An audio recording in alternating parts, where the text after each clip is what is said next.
Welcome everyone to Politically High Tech with your host Elias. On this episode, we're gonna have a review in a sense. Review because this is not the first time that I've touched on racism slash anti-Semitism. I am not gonna repeat what happened with the last episode, but I am gonna put some kind of indicator on the top right corner for YouTubers only, and then for everybody else you're just checking the link. It's episode 171 with Vivian Sieber. She gave a very interesting story based on her lineage and the lessons of anti-Semitism. But I am definitely not going to regurgitate that because that will be very disrespectful to me and the guest. I have a guest right now, and he has a story that has the similar lessons, but the story is different in some ways. Okay, and based on the geography and the traveling and all that, it's going to be different on that. And I do have a background picture of the parliamentary building in Hungary, and there's relevance to that picture. Why? Especially when I have Robert Wolf explain the story of his father. And to be honest, you could easily turn it to a movie if you want. Think about that in the future. Probably turn it to a movie. It could be compelling and easily engaging, and probably even not even probably. It'll be even emotional and tough. But you know what? I just think we need to get to the tough conversations, the tough stuff, because we can't be snowflakes. We can't just dodge every hardship. So before I get too deep into that, let me introduce you to Robert Wolf. He is an author and a neuroradiologist, right? So if you have a problem with your brain, especially, he is your guy. So introduce yourself. Well, hi, and thank you for having me on as a guest. I much appreciate your time. And yes, it's a beautiful picture behind you with the recognizable the epicenter of Budapest and the Danube River, the beautiful Danube River. I'm not sure when I'm going to get back there again, but I was there in 1979 with my parents. They showed me the ropes, where they lived, where some relatives were, and their cemeteries, etc. Very emotional for them. Didn't really understand it in high school, but after doing this book and this project, I sure do now. So I'm glad I went, and one of these days I may go back again. I've been invited to go to this reunion in Győr, Hungary, which is a small town in northwest Hungary, for it's a 75th reunion of the liberation from Auschwitz, and I mostly be Hungarian speaking people, which I don't really speak, but and I know people that are going, including the daughter of Frank, who's one of my dad's best friends growing up, and who was escaped with him twice from forced labor camps. So before we get into the book, I'm Rob Wolf. I'm a radiologist. I was born in Detroit and raised in Michigan. Through high school, I went to Tufts University in Boston, and grateful for that. My book's on sale at the Tufts bookstore. So if anybody's in the area and they're curious to pick up a hard copy, if you live in the Boston area. Then I went to University of Michigan Medical School. I did a year of internship at Framingham Hospital, famous for the Framingham Heart Study, a Boston University affiliate. Radiology residency at Brown, Rhode Island Hospital, and then I did my neuroradiology fellowship at Yale. Now I'm 30 years old at that point, and my indentured servantry is almost done, and I finally got some work, and I've had a few jobs over the years. I've been part-time since I've been 43. I'm part-time now, and I'm still working at 61, so I've been in radiology for 35 years. Lived half my life in Michigan, half my life in New England, and now the last 5 years down here in Southern Florida. And hopefully I'll stay down here over the long term. I wrote a book called Not a Real Enemy, The True Story of a Hungarian Jewish Man's Fight for Freedom. And it's a biography about my father, who was also a doctor. So I'm going to skip to the punchline. My dad, after everything he went through and all the BS he had to endure, the harrowing times, finally got to go to medical school in Budapest. At a Jewish medical center, there was a 10% allotment, a 10% quota. The maximum number of medical students that could be Jewish was 10%. But they needed doctors after World War II because so many people were killed. And so my dad finally got to do his OBGYN residency. And then when he came to the United States with my mom in 1956-57, he had to redo his residency, which he did at the Beth Israel. The prestigious Beth Israel in Boston, got a good job in Detroit, and then in suburban Detroit, where I grew up, and delivered about 10,000 babies in a shortened career. So that's called Redemption. So the book, Not a Real Enemy, is a biography about my dad. it starts with him and his parents in the during World War II. The book is a little bit in and out of order. I've got a fantastic co-author, Janice Harper, who turned what we did was we turned my dad's autobiography into a biography. Turns out 40 years later. But then from my work, I got a hold of Janice, and she converted it into an excellent biography, an excellent novel, parallel stories, converging stories, letters to and from home, conversations that are meaningful. And so we start off with World War II, and my dad goes off to his first forced labor camp. And then it gets into the history of my dad's family, and it's not too much about that, but his mom and dad, and the hardships, the triumphs and tragedies that they had to suffer, the decisions they had to make, whether to live in Romania or Hungary, ultimately may or may not have cost them their lives by their decisions they made. His dad was a dentist, and his dad was on a Red Cross. He was a captain on a Red Cross ship during World War I, and in the Black Sea. So his dad lived a meaningful life. He became a dentist in Győr, Hungary, in that small town, industrial town. He used to give away freebies, free dental work to the poorest people in the town. As it turns out, when my dad was in forced labor camp, the guards eventually realized that the guards that were watching them, and it was literally slave labor camps for the young men that were Jewish because they were useful, and they weren't allowed to have guns or weapons. They were considered inferior to serve in the Hungarian or the Nazi army. So they were treated as slave laborers, which is ridiculous, but that's how it was back then.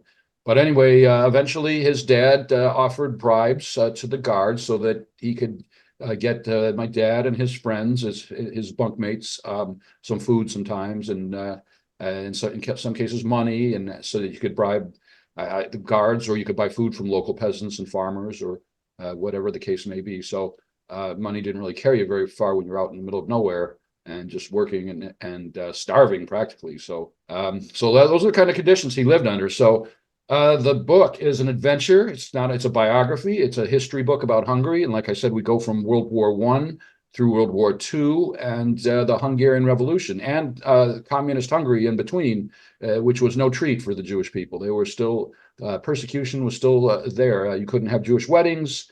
And the job availability after World War II was very limited. They didn't know what to do with the people that survived the concentration camps, the people that survived the labor camps. Approximately 570,000 Hungarian Jews died in that war, about the same number as Hungarian Americans that fought in World War II overseas. So those are big numbers. So as you may know, 50 million people died in World War II. So it wasn't all Jewish, civilians, Christians, Jews, priests, LGBTQ, disabled, on and on and on. So people that hid Jews during the war. So it's a lot of people, 50 million if you think about it, plus countless disabled, refugees, injured, on and on. So we cover the history of World War II and the communists and Hungarian Revolution. And finally, after the Hungarian Revolution in 1956, my mom and dad had enough. They had to live under the Nazis and then the communists, so they finally decided to leave Hungary as a whole and end up going to Vienna and then ultimately the United States. That was my dad's fourth escape. So twice from forced labor camp under Nazi Hungary, once as a medical student. He made it all the way to the Austrian border, arguing with armed Russian soldiers. Nearly gets there, but then got nervous and turned back around and went back to his medical school. Nobody found out. He was on call the next day. Nobody knew he was missing, gone, and came back. But he was just in fear of reprisal. If he were caught, it could end his medical career. So he aborted that particular escape. And without spoiling too much, he even missed an escape. He went to the wrong train station under communist Hungary, and he felt unfortunate. But as it turns out, everybody who made the right train station and made the right train got arrested in their attempts to escape, including his medical school classmates. So the luck on this guy, as if you're a Sopranos fan, being from New York, I assume you know the Sopranos. It's a great. They talk about Tony Soprano and all those car accidents. The luck on this guy. Well, that's my dad. I like to think of it as miraculous, the hand of God, plus intelligence, brains and balls, if I may. I don't usually say that expression, but it was brains and balls, and a lot of running scenes. And you mentioned something about having a movie, and a lot of people have said that when they read the book, and from your mouth to God's ears. I have queried some really big names with little luck, little success, as you might imagine, because nobody knows who my dad is or me. But we keep plugging away. I keep doing podcasts like this and talks. I've done TV interviews, book signings, a lot more coming. And I'm proud to announce, and this is the first podcast I've been able to announce this, that I've just been invited to go to the United States Holocaust Memorial Museum in DC and do a book signing. I've already done a book talk in Illinois, the one in Illinois. We did a fireside chat and a book talk and a signing. It was a wonderful experience. And then I did a great book talk in my hometown in Michigan at the local library. I'm booked for Houston. I'm in talks with Orange County Museum and the Michigan Museum, my home state.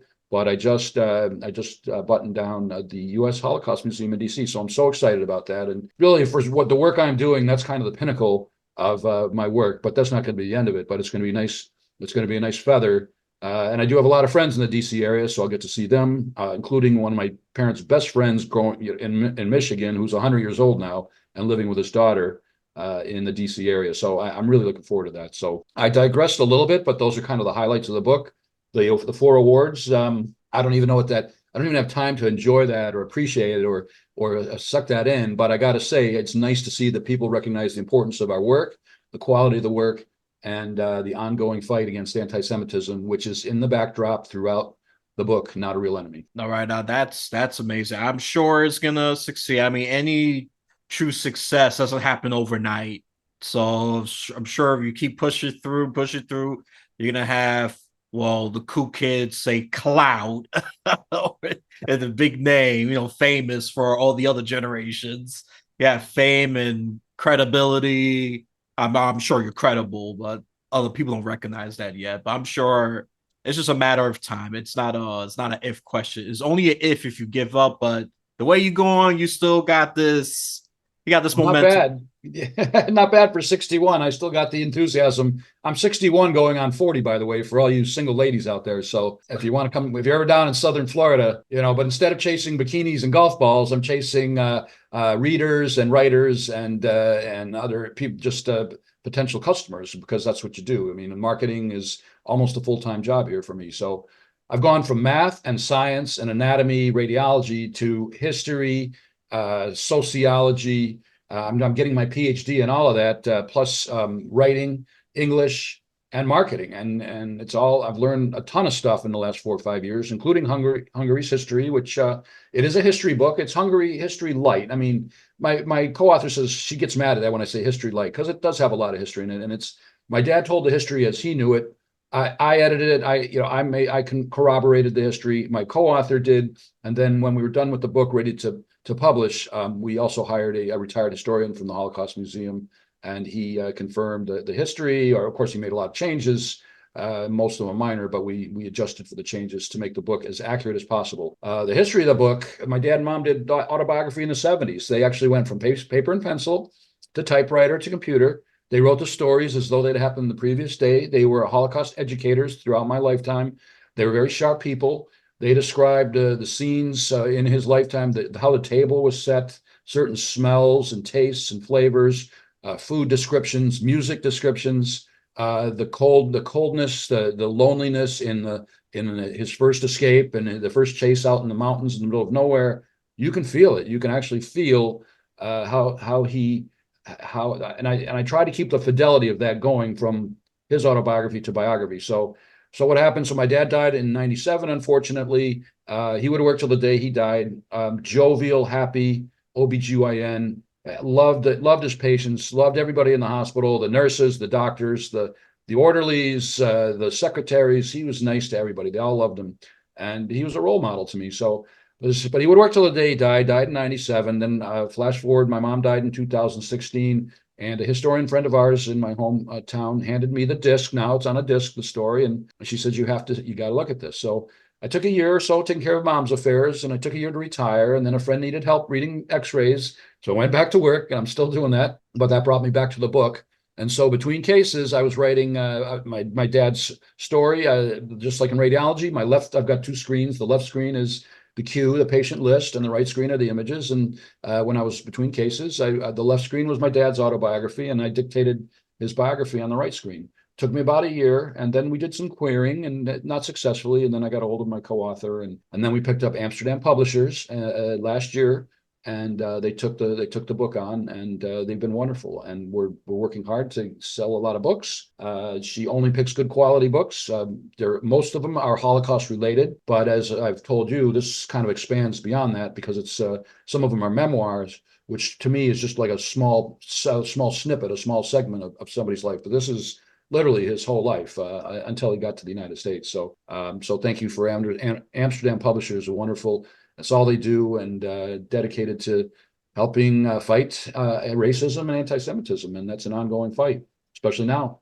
A few things I want to say. Yeah, thank God for Amsterdam Publishing for obviously accepting to publish your book, make it more known. And now regarding the background question, the background relevance, real quick.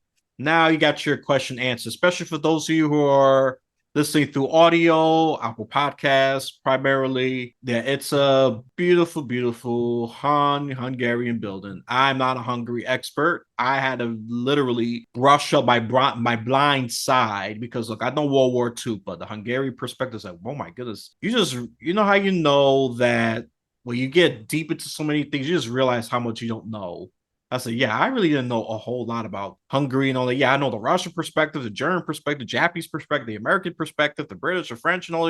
Those were the big ones. But Hungary is not taught much in American history textbook. I mean, it's not taught in the education system. I mean, that's criticism of the education system. I'm not gonna go deep. I'm not gonna go down that rabbit hole. I could do a whole nother episode bashing thoughtfully of the education system. It needs to be revamped. That's all I'm gonna say about that. And then for the ladies, well, I'm gonna put a social media link so you can communicate with him about that. So That's funny. No, I mean, and that was the poll too, and that's been kind of the draw for people is that we explain. Everybody knows about Normandy and London and what happened in Germany and Okinawa and Pearl Harbor, Japan, but not a lot of people know about Poland even, but not a lot of people know about Hungary or Lithuania, Czechoslovakia. Back it's now not Czechoslovakia anymore. The anatomy, I call it the anatomy, the geography of the countries changed around so much in the last 100, 200 years. You need a program to keep track of the changes. And for the Jews, the Hungarian Jews, it didn't matter who was in charge. Even after World War I, even before World War II, there was the Red Cross, there was a white terror and the red terror and this and that and the Arrow Cross police. That was during World War II. They were all the Hungarian Jews. Just it was, how is this person not going to like us? How is this group? They always there was sort of victims or scapegoats, and it's really sad to see. And sad to see what's going on nowadays. Is I'm tired of Jewish people being scapegoats, and I got to say the same thing about 9/11. The Muslim population were scapegoats after 9/11, and the Asian people from Asia in the United States were scapegoats after the COVID pandemic. And it's ridiculous. It's ignorance. You can't just generalize. I mean, what do I have to do with Gaza? What do we have to do with? And the sad thing is too that we're slowly forgetting about World War II, even Vietnam and Korea, let alone World War I and the Civil War. I mean, nobody talks about the Civil War or the American Revolution, let alone the Hungarian Revolution. So a little bit about the Hungarian Revolution. So that was a 2-week war in '56. So my dad was an OBGYN by now, already practicing, and he had to double down as a trauma surgeon because 3,000 people died in that war. It's just 2 weeks, countless refugees and injured. My mom ran the blood bank. My dad doubled down as a trauma surgeon. So it was 2 straight weeks of all-nighters, day and night, and relentless. And fortunately, the war ended. Unfortunately, the Russians won, so they were under communism for decades after that, of course. But needless to say, after that, my parents had had enough, and so they did good for their country. But after 2 wars and all this nonsense, he wanted to practice medicine, but they also wanted to live freely, and he took the risk to do so, as the book says, by escaping. So, and this is my message to the fellow American people who just take freedom for granted. Stop. Appreciate what you have, because people just like his father had to risk his life multiple times, mind you, to eventually get to America. And a lot of people, and I have to criticize some of the young, my generation, and people who just ingrates, who complained it for the most smallest difficult inconvenience. Don't get me wrong, I'm partially guilty of it. But you know what? People don't, and this is the sad truth, people don't appreciate things until they lose it. Once America becomes an authoritarian nation, Some certain people are saying that. Me, I still think got ways to go, but is it possible? Of course it is. But the way certain people were saying it seems like we're just fast accelerating towards that path. But I'm not gonna go deep into this. Just appreciate what you have, and about the history, and just to prove your point even further, there's about a fifth of the younger generation that even believes the Holocaust was a hoax, fake news. 20%. That's very disturbing. Oh, I completely agree. So, I mean, okay. So, my dad's parents weren't as fortunate as my dad. They were killed at Auschwitz at 50 years old with eyewitness testimony that miraculously an old lady ran into my dad in his hometown months after the war was over and told him what had happened to them. And it's a miracle that she'd survived and ran into my dad. So that's yet another amazing story. I couldn't say it any better. I mean, the book has many messages, anti-Semitism in the backdrop throughout the story, but people that read the book, and this myself, you're converted in your way of thinking. You say, I have it pretty good, and whereas I was complaining before, and I have nothing to complain about because it doesn't have to be necessarily where the Nazis trying to kill all the Jews or the communists putting their foot down on all the Jewish people's lives and religion, but also it's you know, even in this country, that a natural disaster, a bad business deal, a bad local government, a bad state government, federal government, a bad foreign government can change your life overnight, and that goes for any one of us. And being homeless is tough. I mean, homelessness is a big problem in this country. You're from New York, you'd know better than me. In Florida, it is too here, and I feel badly about it. But being homeless, being on the run, not having a home to run to, if anybody finds you and you're Jewish, you're screwed, and then you go back to you finally make it back to your home after the war, and you find somebody else is living in your home, and there's nothing left in the home that belongs to you. It's all been ransacked and pillaged. And that's not the kind of life that any of us want to live in. And how to survive all that and get through with that kind of determination and integrity, and hope, those issues, those feelings are all brought up in actually in my lecture too, my speech about the book. But you feel it. I mean, the book, it's self-explanatory, and people say it's a page turner. Once they get going and they start reading this book, and I agree. But there are parts of the book you just kind of have to put it down because death and destruction, and especially when it comes to something personal, when you get personalized in with even my parents' family or my dad's family, but because we all have our own families, but none of us wants to see this happen to our own family. So people are so young that are protesting, for example, like in these colleges, which is appalling. And that's a big target for me, by the way. I want this book to be taught in the classroom, especially universities, maybe high school. It's kind of a long book for high school, but maybe summer reading, yeshiva schools, Holocaust-related studies. But maybe that should be included more in the curriculum.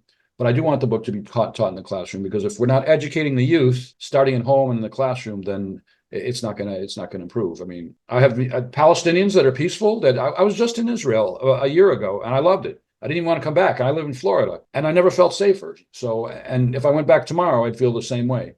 It's a country that everybody should visit, and it's a very tolerant country. Now, with this last bit of Hamas, we can talk about Hamas for an hour if you want. It's always one guy that ruins it for everybody. Hitler, Osama bin Laden, Pol Pot, Benito Mussolini, Castro. We can go on and on and on. We talk about these demons and they're glorified, but we don't talk about the good guys. Moses, Gandhi, Martin Luther King, Malcolm X. There's so many people that they fall on deaf ears until sometimes it's too late when they've been shot to death or whatever the case may be. So it's very sad. But anyway, I'm in that camp. I'm no Gandhi, but I'm working hard to fervently fight anti-Semitism, and the fight is ongoing. And the book's out. It helps, and the more people that get to hear about it, the more people I talk to about it, the more they'll realize, at least from my perspective, and how bad and how unfortunate anti-Semitism, racism are, and how unnecessary, and how it can affect your own life someday, whether you're Jewish or not. Yep, that was the next thing I was just about to either imply or we refer to, but I might as well be direct. Yeah, this is beyond Jewish. The anti-Semitism is just one step, and it's going to spread like wildfire. I don't want to use the virus analogy because we're still in this semi-odd limbo with this pandemic thing, even though it's normal-ish, if I'm going to use lack of a better word. Well, remember 9/11, there weren't Jewish targets on 9/11. The targets were American targets. Yep. Jewish people died, Christians, Muslims, New Yorkers, Washington D.C. And elsewhere, and I can't imagine the PTSD and the stress and the aftermath, and it's still ongoing. People getting sick still from the fumes and the debris and the rubble. And then I hate to see in your town of New York. I was in New York a few months back, and I loved it. I never felt threatened. I had an amazing time. And now with protests, it's not right to people protesting in Times Square or praying in Times Square, whatever the case may be. For me, I pray at a synagogue or I pray at home. I mean, I'll say a prayer at a funeral home or this and that. Inappropriate. I prayed on a plane before because because of Shabbat. But what am I flying on Shabbat for? But I pray every Saturday. I don't necessarily go to temple every Saturday, but I don't need to go in my whole clothing and go into the middle of Miami here or New York City or whatever and grab 1,000 people to pray. I don't think it just, if I'm a tourist and I'm coming to New York and I want to go see a show or go to a restaurant or a bar or just walk around and enjoy the city, it's intimidating. I don't want to see all that. Doesn't make you any more religious than me. And when you talk about jihad and you talk about anti-Semitism, which means, yeah, if you really want to start killing a race, then what is your end game? Are you going to corral us all into camps? Are you going to corral us into, like they did in my dad's hometown? They corralled them into little collecting areas like the Warsaw Ghetto, and they told them that you're going to be working in gardens, you're going to be doing forestry or working with flowers and gardens, and we're moving you to another place. And guess what? They lied. And so not only they tortured and killed these people, but also they left their hometowns under false pretenses, and it's even worse. It's just Oh yeah, no, well said. And just go back to the history component. I agree. That needs to be shoved in deep into the college campuses. If I'm gonna make up a word, yester month. absolutely. It's Yeah, because grateful to see these presidents finally leaving. They a little too late, but at least it's something. But it's never too late to fight the disease, to fight once the donors are pissed, I already knew they was going to start removing them. Yeah, the donors just say, okay, I had enough of this controversy. Okay, they had to be gone. And I think one Republican commentator, I got to give her credit for mentioning this. I think it was one of the smartest points. Ashley Davis. I watch News Nation. That's where I get some of my news from. That's more of a balanced centrist news network. Yep. She said, no, once the donors are pissed off, these presidents are going to be gone pretty quick. And that's what happened with Claudine Gay, Harvard. Of course. Yep. And then now he used to be a Democrat at donor. I think Bill Ackman. Now he's an independent now. It's and I see what's going on with the Democrat Party with this whole Democrat Party has a mess when it comes to the Semitism, because some of them are just really flirting with anti-Semitism, and of course there's those that are not, and they're fighting among each other how to handle the war. Well, those back in the day, I mean, in MLK days, the Democrat, and even down here in Florida, there's a lot of Jewish people that support that are Democratic. They support the Democratic. It's a very heavily Democratic area. I don't know about New York City, but down here in Florida, because I call this area New York South, because half the people down here are from New York and half are from everywhere else. And I try not to get too political. I might maybe call a little bit right of center, but I want reasonable government. I want responsible government. They've got to rein in our national debt. Our defense has to be strong, as we know. We've always known that. Our borders need to be strong. Our border situation, the immigration problem. Look what's going on in Canada. Same kind of thing. They're probably walking through the Rocky Mountains. I mean, who knows how they're getting? They're getting in and going to Canada and getting in there, and now Canada's a complete mess too. And it's unfortunate because I have friends and relatives that live in Canada, Toronto specifically, and this nonsense has got to stop. I mean, and on my watch. And that's not going to happen in my neighborhood if it does. And by the way, I'm reaching out to my own Congress people, and I highly recommend people to do that too. And if you want to help fight anti-Semitism, you like my book, write a review, give me a shout, reach out to me, have me do a talk, educate your children. Let's get the book into more museums, more libraries, more classrooms.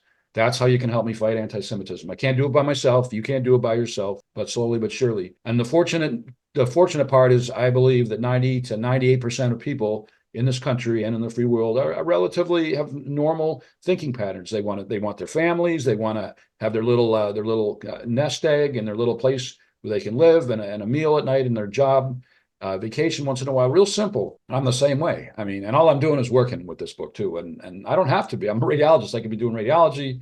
I could be retired, and this is what I do. It's that important. Yeah, I was just gonna say, I said, yeah, no, you're really good on that front. Can't say that for everybody else. I'm hustling, bustling myself. I'm already in my mid 30s, but I can still hustle and bustle, so I don't mind doing it. I actually get more enjoyment doing the tougher stuff than having a easier life. It may be weird for some of you who are entitled, like to sit your butt and just be a keyboard warrior or a smartphone warrior. You only tough with this thing on, but without it, your brain is shut. Yeah, no, work actually could bring you happiness. It gets you productive. It gets you it distracts you from the trouble. This weapon of mass distraction here. I love how one financier coined this smartphone weapon of mass distraction. I love it. It's a great term. I got to use that sometime. So Yeah, yeah, there's more to life than food, shelter, and clothing. I mean, we all want food, shelter, and clothing. We all want vacation money, and we all want to eat caviar once in a while, or whatever the heck. But there's more to it than that. I mean, there's sports and music and dancing and culture, theater, opera. By the way, my parents were very well cultured too. By the way, they believed in education, not just Holocaust education, history, righteousness. They were active in the medical community. They were active in the Jewish community, very well respected, many friends, and they educated in that. Plus, they liked the opera, theater, travel. They believed in education at all. I'm just lucky to be alive for one thing, but let alone be educated and lucky enough to attend these great institutions. And sad to say, except for Tufts, and I just met the new president, by the way, a couple of weeks ago. It was really cool. He came down to do a little. They did a little fireside chat down here in the Palm Beach, Boca area in Florida. So it was nice meeting him. I gave him a copy of the book. I didn't get to expound much on it because there were a lot of people in the room and it was busy, but I did get to, I donated a welcome present and I hope he runs with it. I'm still trying to get the book into history professors, and that's another process. But right now I'm doing a lot of podcasts, a lot of book talks, a lot of book signings. And like I said, the U.S. Holocaust Museum in D.C. That's a nice springboard too, and hopefully many others. And let's see what happens. I'm sure more is coming along your way. So as long as you keep at it, you reap what you sow. Success is it's gonna come. I have faith on it. Just like you said, vast majority of Americans, which is very underrepresented, are of rational right thinking. Sadly, it's the fringe psychopathic minority that get the loudest podium, the best cloud. It can be as algorithm, as media that's at fault here. They give the voice and the platform to the crazies. So It's the old school bus. It's the old the bad attention. The bad attention, it gets all the attention from the school yeah, bus driver, the kid that opens up the emergency door, or the kid that smokes the cigarette on the bus, or beats somebody up on the bus. yeah, They're the ones that get the attention. The number one kid in the class. I mean, you do get attention, but it's not. There's a certain expectations when you're if you're doing well, and the expectations continue. In fact, they go up. The stakes yeah. go up. But yeah, it's unfortunate when bad behavior is rewarded, and by not squelching all of these protests over these last few months, that's bad behavior. So Yeah, I'm hoping this president tells other presidents in these universities about books like mine and others from Amsterdam publishers that they need to somehow put them in the curriculum, or at least not tolerate this kind of nonsense. Yeah, I personally not clash, I argue with one of the idiots that, do you even know you're protesting? And even when a group as not, people could live their life what they want. I don't really care what you do in the bedroom. It's none of my business, really. But if you're gonna have gays for Palestine, do you know how homophobic that country is? But I saw that, I had to just laugh about it. Y'all don't know your history and the culture. Look, some regions of the world are not pro LGBTQ. They're the opposite. You get arrested, you even get killed. The fact that there's gays for that, so y'all don't know what the hell you're protesting for. You don't know what you're doing, and the fact is, you just go with this narrative because the mainstream media and social media is telling you something, and yet you don't question it. That's a problem, and that's what these people rely on, especially the don't know the. It's very sad because under the Nazi regime, those are the people that were targeted too. And by the way, and it's not just the Nazis. I mean, the white supremacists, for example, here in the United States, they don't like. I'm sure that they don't like Jewish people, they don't like African Americans, let alone LGBTQ, et cetera, et cetera. And women's rights is another issue in some of these countries. These repressive regimes, women's rights are non-existent. They need to have their hijab on or the veil. They can't get educated. They can't work. They're still second-class citizens in many cases, and it's very sad. And yeah, I agree. And so it was disappointing to see Kanye and the basketball player Kyrie and who else? Gibson, who's not an African American, but he went off on that anti-Semitic rant a couple of years ago. Most of them have lamented or repented, but the people that are exposed like that should be made to do some kind of a probation and read books like mine, 5 or 10 books like mine, or documentaries or movies, and also criminals, people that commit hate crimes that are arrested and they need to be taught. And I think a book like mine would fit right in with that, because it's not just about anti-Semitism. It's an adventure. It's a book The Great Escape is it's like that. I mean, it's and many others too. There's a lot of great escape stories besides my dad. So you can actually get in an adventure and think, oh my God, I'm Jewish, so I got to go through all this crap for 20 years just so I can be free. And it's not right. And it's not, again, where you hit it well. Okay, you hit the right chord. It's not just Jewish people. There's always some scapegoat. There's always somebody out there that doesn't like some other group. That's ridiculous. Let's just live in peace. I mean, for the migrant example, it's always a Latino country, for example, be the scapegoat. Well, now normally used to be Mexico because it's right next to America, so the southern border, easy scapegoat. Now it's the Venezuelans that are are getting the blame. I'm laughing because how ridiculous it is. And yeah, migrants are taking this is the biggest misinformation that I've gathered. And I'm happy that some people even pointed out. This is why I interview tech people as well. You know what's taking the most jobs? Automation, AI, not migrants. If anything, migrants are taking the crappy jobs, which I don't think they shouldn't, but they're the most willing, and they don't. Some of them don't see another path. So so all of this misinformation, hate because of women, blacks, Latinos, Asians, Jews, even white people. Yes, it's wrong to hate even white people too. But the only thing I would say is this is gonna sound a little crazy. You let the crazy people say their crazy their opinion. You want to know why? So that everybody could just shout, condemn them, and just expose what they are. Because if you censor people like that, they're going to look like heroes to some people. They said, look, this is what this ridiculous guy posted. I will not agree, cancel culture, all that, but look, he did post something ridiculous. Okay. And this is what we're calling out on. Not calling out Kyrie Irving because of the skin color. We're calling him out because he spread something very ignorant that could, of course, that spreaded some a little bit of hate at the time to the Jewish community. Correct me if I'm wrong there, because I didn't look at this very deep, but I'm sure it did some Well, I impact. used to like him. I mean, he played for the Celtics for a while. Being from New England and Michigan, I root for all 4 Detroit teams. I root for all 4 Boston teams, including the Patriots, unless they play Detroit. So he played. I like the guy. I like him as a player and as a person. But the more I hear about him, the less so. More of a high maintenance guy. But that's not just. It's who has all this free time on their hands to do all this hate. I mean, aren't people working? Aren't they making a living, raising a family? What happened to accountability? Like if your life isn't I'm third generation. My dad was a doctor. I'm a doctor. His dad was a dentist. We've contributed to society. We've educated people. We've educated ourselves. We've made this world better, a better place. What happened to accountability? What happened to responsibility?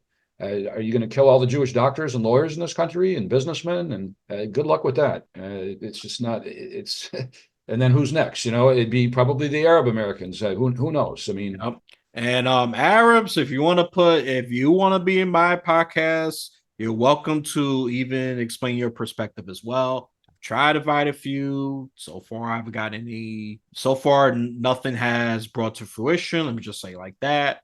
But I still invite you to this podcast as well because I want to invite as much representation. Look, I got my own opinions as well, and I kind of just eke a little bit out of it. Look, I am as 1A. I'm as pro 1A as you get until you start throwing the death threats and all that other stuff. Saying, you know what, you're fair game to the cops and everybody. You need to be accountable. I draw the line like right there to say it should be very clear. Should be so you defend no, I'll defend hate speech just to be there. So you got evidence on this is what you should not do. Not because I'm supporting them. Sadly, I'll support their free speech, but it doesn't mean I'm gonna support what they say with their craziness because I believe in evidence should be preserved as much as possible so that this could be a how not to address the issue. And this is more how not to. You instead you do this. Not because I Well, nobody support. has the right. Nobody has the right to kill anybody. Nobody has the right to tell me how to Exactly. live, whether I go to med school or not, whether what I buy at the grocery store. You don't have a right. Whether I can own a radio or not. I mean, Right. it was verboten. It was forbidden back in Nazi Hungary to even own a radio. But my dad's father was defiant. They had a little hiding place, and they listened to the radio. They listened to BBC News whenever they could, so they could hear what was going on. And he used to read the paper every day, however distorted that might have been. But we're saying the same thing. I mean, it's you can step on toes a little bit. You can argue about politics and religion. I'm not apt to do that. I believe everybody should believe in their own religion as long as you're not harming somebody else that doesn't necessarily believe in your religion. I think that's inappropriate. And this death to Israel is not just death to Israel in general; it's death to the United States as well. And that doesn't bode well with me at all. It's time to stop. I mean, Yeah. No, I and mean, come people on. that are complaining here, then move it along. Go live in North Korea. Go live in Iran. Go Oh, live in yeah. Gaza. Go, see what you think. I mean, Yep. if, go ahead. I Are mean, they lovely and progressive? Well, you're gonna find out. Your question's gonna be answered. Maybe with your life if you're that unfortunate, So this is why I say stop with the ingratitude, stop being the ingrate, or you know what? Or I might even propose such a wild idea for people who really can't stand America. You know what? Deport them to a horrible country for at least a week and come back. Come back. Nope, just have that. Just do a little experiment for those who think America is such a super evil place. I don't mind criticism of America. America does deserve criticism. But if you really just hate it, think it's a very evil place, you know what? Go to another nation. And this move is it along. people who are born in America, because And on your flight on the way or on your ship on the way, read my book so that you can see how you'll appreciate what we have in this country. And you'll say maybe you'll ask the as a captain to turn. requirement, buy that book first. Buy that book first. Well, And it's better than having to move your whole family to another country. At least if it influences people, and that's where the movie would probably come in if it were to influence people to have them see, how horrible things can be. And it's not just being corralled in Auschwitz or in some concentration camp. Poor guy out in the middle of nowhere, being beaten and tortured and starving and doing labor tasks and getting shot at by Russian planes and unarmed to defend themselves. On and on and on. There was a story, one spoiler. There's a lot of amazing stories, and there's a lot of sad stories too. Clowns and rabbis dying in Auschwitz, for example, and one of the members of his forced labor camp losing his hearing from one of the shelling attacks, and he was a conductor. He was a musician. He was a conductor, and his career was over at that point because of it's very sad. And people dying too, just forced labor camp and death marches, which my dad's first escape, he and his friend Frank thought they might have been on a death march to Austria. And that had a paradox too, because it was getting towards the end of the war, and they didn't know whether it was safe to be a Jew in Hungary, depending on who won the war, or Austria. If the Nazis win the war and you're in Austria, you're screwed. If the communists win, and that brings up another, if the communists win, well, you're safer in Hungary. Well, you think you are, but apparently you're not. But think about how different if the United States rescued Hungary rather than Russia. I probably wouldn't even come to the United States. I probably been living in Hungary all my life, and we wouldn't be having this discussion. But United States helped out in other countries. It was divide and conquer, and seriously, that was the last time the United States and the Soviet Union were really any type of allies. Maybe they forged some kind of a friendship with Gorbachev and Yeltsin, but it's, to me, when you read this book, you'll say they're really hard to trust. The whole menace, the communist menace. China, they're not North Korea. Nope. People want to leave, but they can't talk about wanting to leave, and they can't leave, and that's the sad thing. Well, China, they can travel, and Russia too, but I'm not sure about the restrictions now with the war. But I have no desire to go to any of those places right now with everything going on. So, yep. I mean, I am not going to add more. I think you already provide more than enough value and substance, and with a little bit of humor, which is hard to do all three together.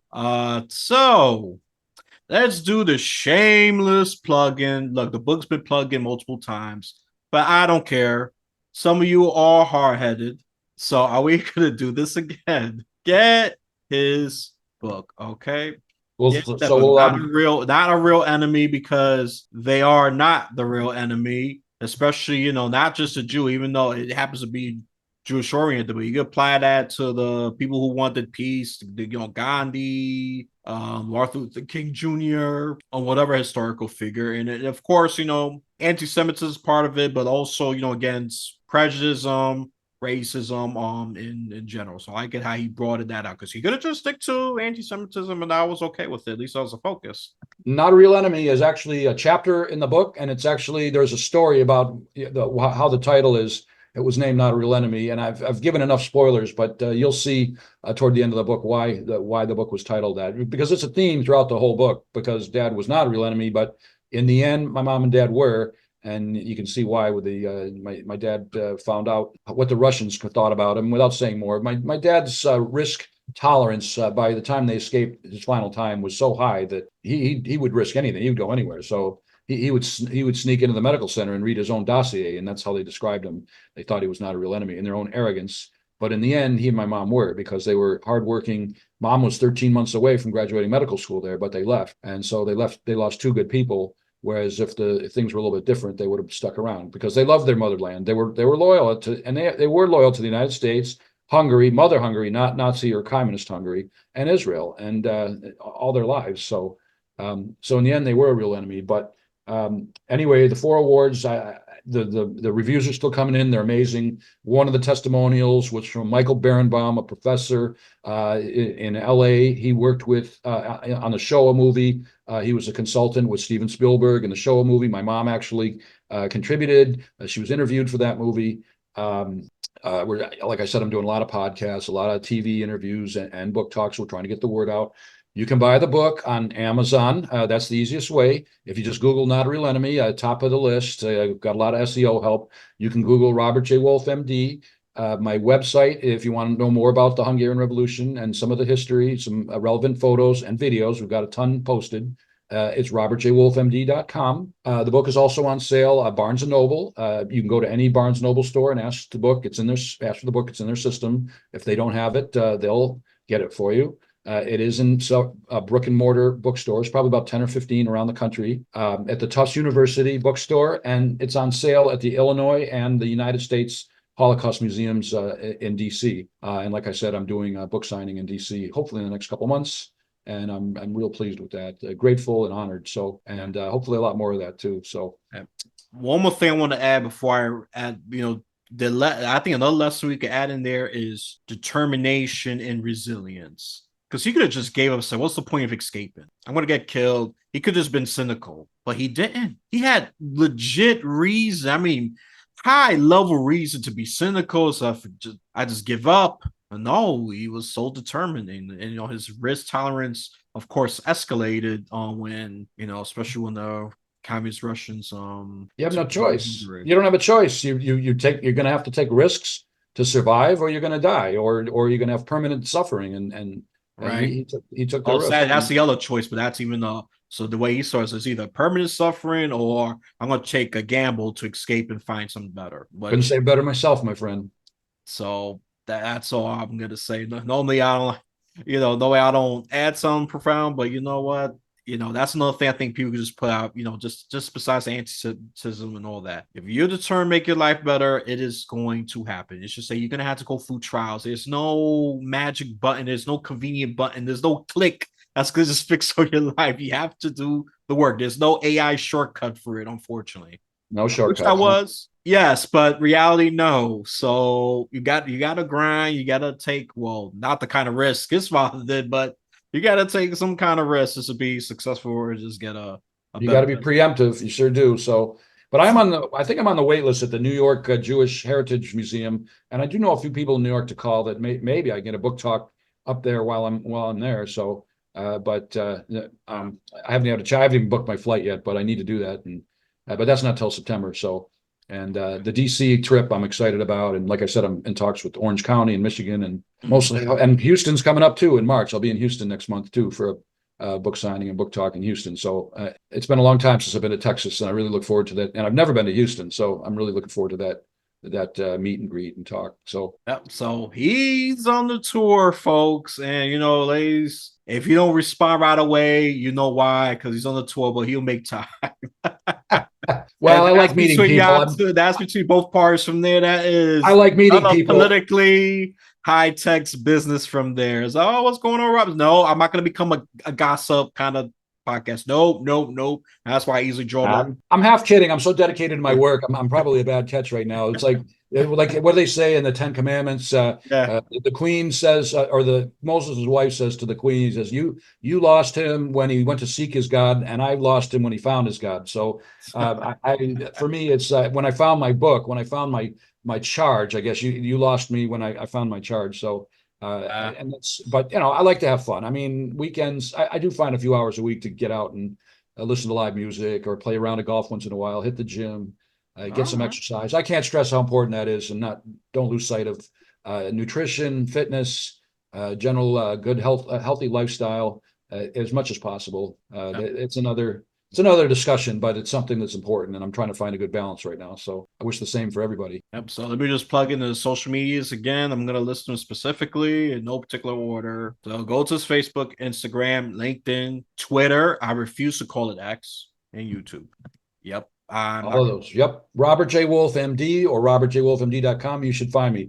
I'm also Facebook Rob Wolf, but I have a Not a Real Enemy by Robert J. Wolf Facebook author page. So, and I'm maxed out on friends on Facebook. So if you want to friend me or follow or whatever, then try the author page too. I really need to vet out some of the followers because that's a whole time. And I need two secretaries. I'm doing all the work myself, and I could use two secretaries or assistants, truthfully, to help me with social media and phone calls and pitches. there you go. Job opening right there. Job Well, it's opening. I've spent a lot of money on this book, believe me. So in the meantime, I'm doing it myself. It may just take a little bit longer to reach out to people, but here we go. This was a great podcast, and I really appreciate the time and effort, and I appreciate it's good to know there's people like you in New York City that think like you, and it's not just complete chaos. And Uh I never really yeah, felt that.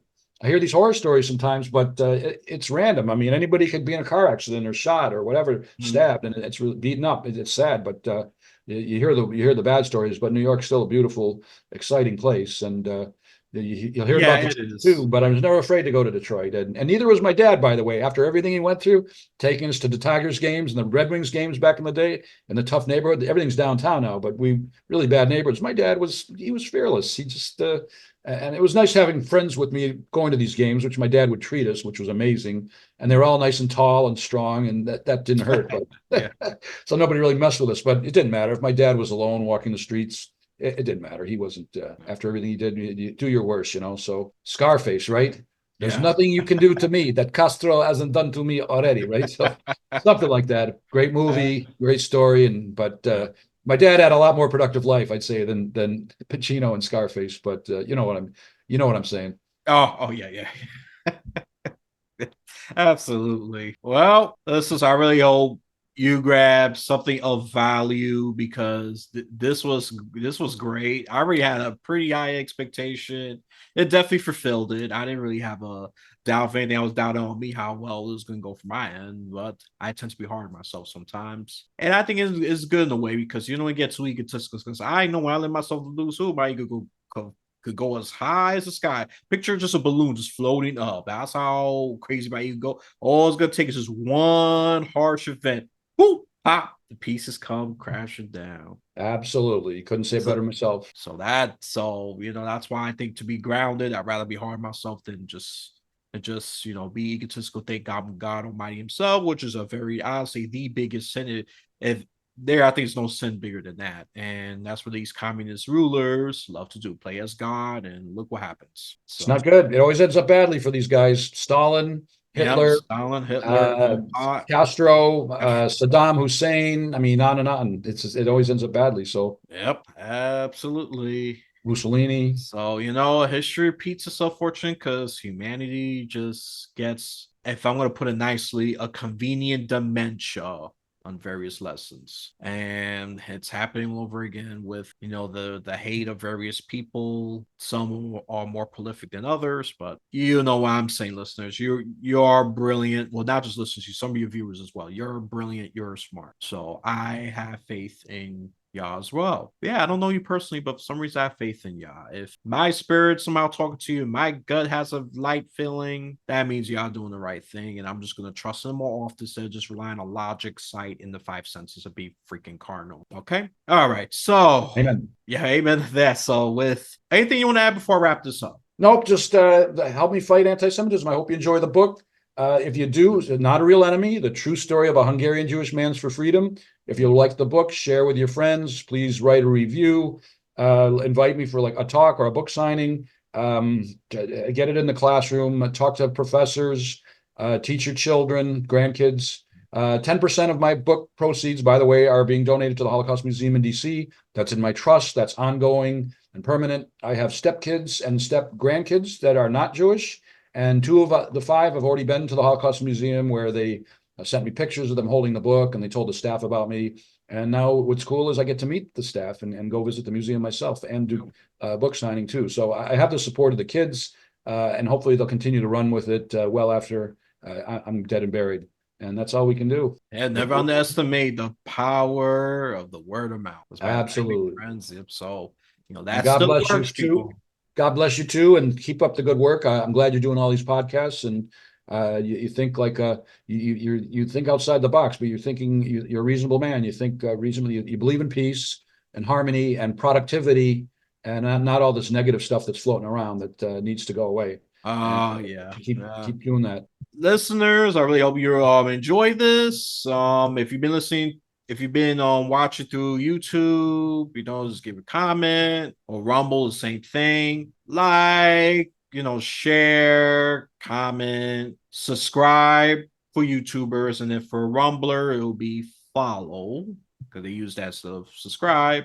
So just do that. You know who you are. And then for Apple Podcasts, give me a star review, an honest one. And especially if I'm not getting a 5 star, at least just give me reason why and how can I improve. And then for Spotify, you just give a star review. Hopefully it's a 5. And if not, I totally get it. It's fine. I prefer honesty. I'd rather deal with brutal honesty than fake compliments. Okay. I'd rather Amen. deal with brutal honesty than fake compliments. So wherever and whenever you listen to this podcast, you have a blessed day, afternoon, or night.